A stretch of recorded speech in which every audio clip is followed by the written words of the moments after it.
안녕하세요. 6학년 1학기 사회수업. 우리나라 경제 발전에 대해서 배우고 있었는데요. 이제부터는 또 세 번째 주제, 1학기의 마지막 주제입니다. 세계 속의 우리나라 경제라는 주제를 배우게 될 텐데요.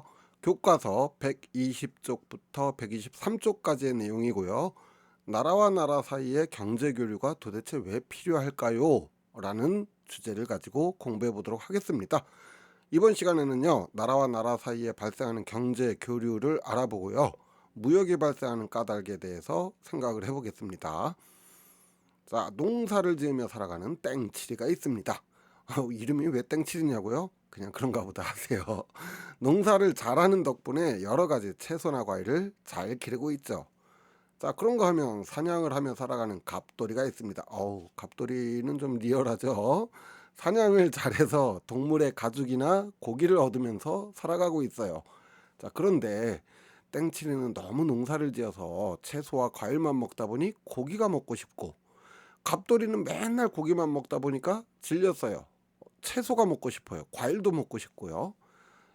그래서 땡치리는 사냥을 한번 해봤습니다. 그러다가 토끼한테 농락당하고 실패했어요.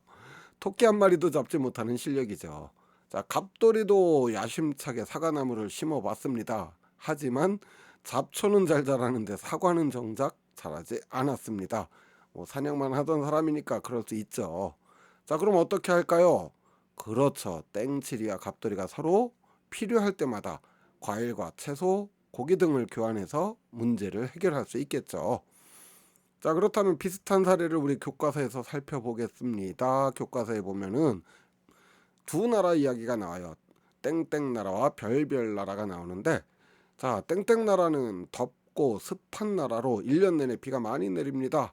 바나나, 파인애플 등의 열대 과일이 잘 자라고 철광석, 목재, 원유 등의 자원과 노동력이 매우 풍부해요. 하지만 기술이 부족해서 자동차나 배 이런 것들을 생산하지 못하고 있습니다. 이번엔 별별 나라로 가볼까요? 별별 나라는 사계절의 구분이 뚜렷하고 기후가 온난해요. 기술력이 뛰어나서 자동차나 배, 반도체 등을 굉장히 잘 만들어내지만 원유나 목재, 천연 고무 등의 자원이 매우 부족한 실정입니다. 그렇다면은 두 나라 사이에는 땡치리와 갑돌이가 과일과 고기를 주고받은 것처럼 물건을 서로 주고받으면서 도움을 줄 수 있겠죠. 빈칸을 한번 채워보세요. 너무 쉽죠.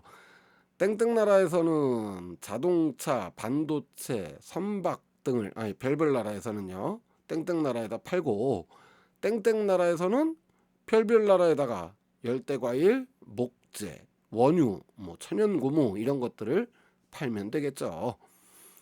이렇게 땡땡 나라와 별별 나라처럼 나라마다 자연 환경, 자본, 기술 등의 차이가 있어서 더 잘 생산할 수 있는 물건이나 서비스가 다르기 마련입니다. 뭐라고요? 나라마다 뭐가 달라? 자연 환경, 자본, 기술력 이런 것들이 나라마다 다 다르죠. 그래서 각 나라는 더 잘 만들 수 있는 물건을 생산하고 이것을 서로 교환하면서 경제적인 이익을 얻게 되는데요. 이처럼 나라와 나라 사이에 물건과 서비스를 사고 파는 것을 무역이라고 합니다. 그리고 이렇게 무역을 할 때 다른 나라의 물건을 파는 것을 수출이라고 하고요. 다른 나라에서 물건을 사오는 것을 수입이라고 합니다. 그렇다면 우리나라의 무역은 어떻게 이루어지고 있는지 교과서 121쪽에 있는 그래프를 통해서 살펴보도록 할게요. 먼저 수출액이 살펴보겠습니다. 한국무역협회 2022년 자료로 우리나라의 수출 규모를 나타낸 자료인데요. 보니까 중국에 무려 35% 가까이 수출을 하고 있습니다. 그 다음으로는 미국, 베트남, 일본 순으로 나타나고 있는데요. 보세요. 우리나라의 물건을 팔아서 우리나라가 돈을 벌겠죠.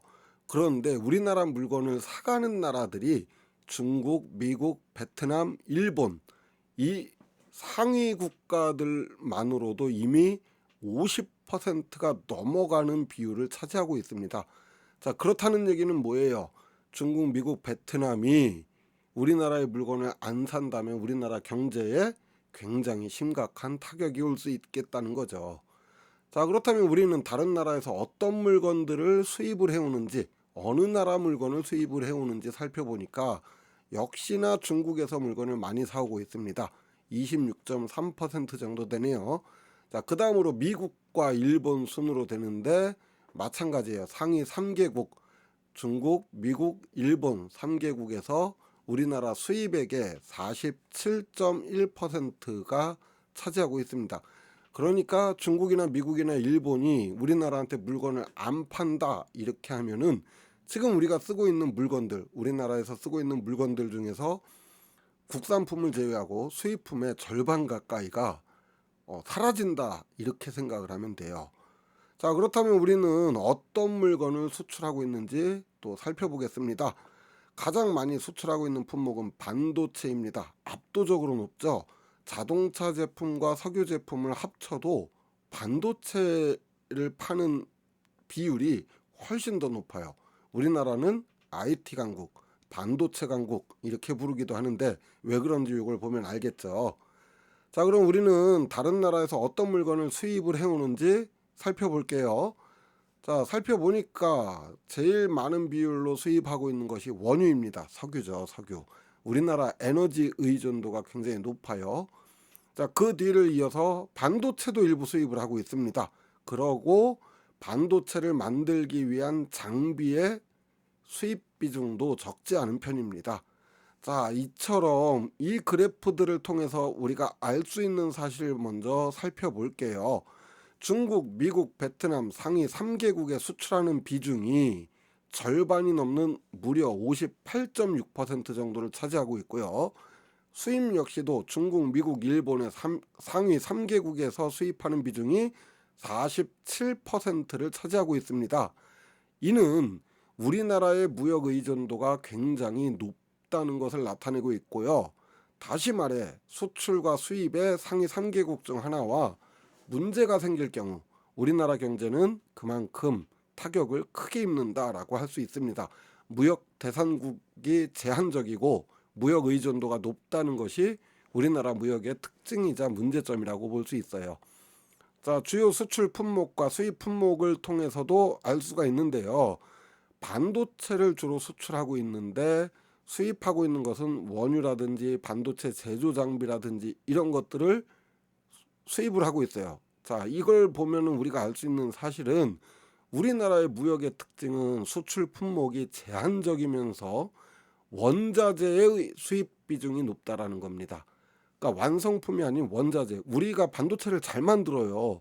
그런데 반도체를 만들기 위해서 반드시 필요한 석유라든지 제조 장비라든지 이런 걸 수입을 한다는 거죠. 자, 그렇다면은 반도체 제조 장비의 가격이 올라가면은 우리나라 반도체 가격이 올라가게 되겠고요. 우리나라 반도체 가격이 올라가게 되면 그만큼 국제사회에서 경쟁력을 잃을 수밖에 없겠죠. 이것이 우리나라 무역의 특징입니다. 자, 두 가지 살펴봤죠. 무역 대상국이 제한적이고 수출 품목이 제한적이다라는 내용입니다. 오늘 배운 내용 정리하자면요. 나라와 나라 사이에서 물건이나 서비스 이런 것을 사고 파는 경제 활동을 무역이라고 하고요. 나라마다 자연환경, 기술, 자본력 등의 차이가 있기 때문에 무역이 필요한데 우리나라 무역의 특징이 무역 대상국이 제한적이며 수출 품목이 제한적이고 원자재 수입 비중이 높다라고 할 수 있겠습니다. 자, 그렇다면 다음 시간에는 우리 다른 나라와의 경제 교류 사례에 대해서 알아보도록 하겠습니다. 오늘 공부 여기서 마칠게요. 수고하셨습니다. 안녕.